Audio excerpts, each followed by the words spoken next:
ഒക്കെ വിളിച്ചിട്ട് ഞാൻ വരുമ്പോഴേക്ക് റെഡിയായി നിൽക്കുമെന്ന് നമുക്ക് പുറത്ത് പോയി ഭക്ഷണം കഴിക്കാമെന്ന് പറഞ്ഞപ്പോൾ ഞാനും മക്കളും പെട്ടെന്ന് പോയി റെഡി ആയിട്ടോ. വീട്ടിലിരിക്കുന്ന നമുക്ക് വല്ലപ്പോഴും കിട്ടുന്ന ചെറിയ ചെറിയ സന്തോഷങ്ങളല്ലേ ഇതൊക്കെ. ഫുഡ് കഴിക്കുക എന്നതിലുപരി നമ്മൾ പരിഗണിക്കുകയും അവരുടെ തിരക്കുകൾക്കിടയിൽ നമ്മുടെ സന്തോഷങ്ങൾക്ക് വേണ്ടി സമയം കണ്ടെത്തുന്നുണ്ടല്ലോ എന്ന സന്തോഷം നമ്മളെപ്പോലെയുള്ള വീട്ടമ്മമാർക്ക് പറഞ്ഞറിയിക്കാൻ പറ്റാത്തതിലും അപ്പുറമാണല്ലേ. തണുത്ത കാറ്റും മഞ്ഞൊക്കെ കൊണ്ട് ഇന്നത്തെ വിശേഷമൊക്കെ പറഞ്ഞ് രാത്രിയുടെ സൗന്ദര്യമൊക്കെ ആസ്വദിച്ച് നേരെ ഞങ്ങൾ പോയത് ചിതലിയിലുള്ള ദുആ മന്തിക്കടയിലാണ് കേട്ടോ. അങ്ങനെ ഞങ്ങൾ ദുആ മന്തിക്കടയിലെത്തിയിട്ടുണ്ട്. എൻ്റെ ഫ്രണ്ട്സൊക്കെ ഇവിടെ വന്ന് കഴിച്ചിട്ട് നല്ല ഫുഡാണ്, നല്ല ടേസ്റ്റാണ് എന്നൊക്കെ പറഞ്ഞിട്ട് കണ്ടിട്ട് പറഞ്ഞപ്പോൾ അങ്ങനെ ഞങ്ങളെയും കൂട്ടിയിട്ട് വന്നതാണ് കേട്ടോ.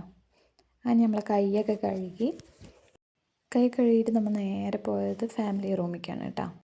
നമ്മൾ പോകുമ്പോൾ ഒരു തിരക്കും ഉണ്ടായിരുന്നില്ല കേട്ടോ. പക്ഷേ അവിടെ പോയിരുന്ന 5 മിനിറ്റ് കഴിയുമ്പോഴേക്കും ഭയങ്കര തിരക്കാവാൻ തുടങ്ങി. അങ്ങനെ നമ്മളിവിടെ നിന്ന് പ്ലാൻ ഇട്ടിട്ടാണ് പോയത് എന്താ കഴിക്കാനുണ്ടെന്നൊക്കെ. പക്ഷെ അവിടെ പോയപ്പോൾ വെറുതെ ഒരു ഫോർമാലിറ്റിക്ക് വേണ്ടിയിട്ട് മെനു കാർഡ് എടുത്ത് നോക്കിയാണ്. പാത്രം തുറക്കുന്ന പണിയൊക്കെ ഏറ്റെടുത്തു കേട്ടോ. ഈ കുപ്പിയിലുള്ളതൊക്കെ മയോണൈസും പിന്നെ ചമ്മന്തിയൊക്കെയാണ് കേട്ടോ.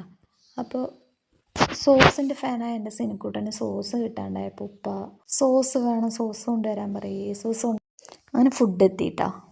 ഞാൻ അൽഫാം മന്തിയൊക്കെയും കുട്ടികളും ഷവായിയുമാണ് കേട്ടോ ഓർഡർ ചെയ്തത്. അങ്ങനെ ഫുഡൊക്കെ ഒക്കെയാണ് കേട്ടോ വിളമ്പി തന്നത്. അങ്ങനെയൊക്കെ ഫുഡൊക്കെ കഴിച്ച് കഴിഞ്ഞു കേട്ടോ. നല്ല ടേസ്റ്റ് ഉണ്ടായിരുന്നു. കുട്ടികൾക്കൊക്കെ ഭയങ്കര ഇഷ്ടമാണ് കേട്ടോ മന്തി.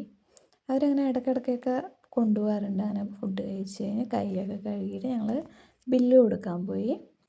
അങ്ങനെ ബില്ലൊക്കെ കൊടുത്തിട്ട് അവിടെ സ്വീറ്റ് ജീരകം വയ്ക്കുമല്ലോ, അപ്പോൾ അത് വേണം പറഞ്ഞു കേട്ടോ കുട്ടികൾ. അപ്പോൾ അതില്ല, ജീരകം മാത്രമേ ഉള്ളൂ, അത് വെച്ചാൽ ഷുഗറുള്ളവർക്കൊക്കെ പ്രശ്നമാണ് പറഞ്ഞിട്ട് ജീരകം മാത്രമേ വയ്ക്കാറുള്ളൂ പറഞ്ഞിട്ട് ഷോപ്പ് ഉടമ.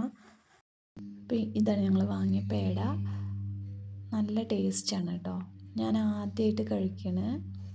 ഞങ്ങൾ ഫുഡൊക്കെ കഴിച്ച് വീട്ടിലേക്ക് പോകണം കേട്ടോ.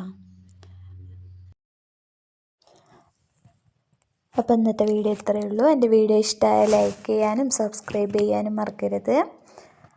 അപ്പോൾ അടുത്ത വീഡിയോ ആയിട്ട് വരുന്നത് വരെ ബായ്.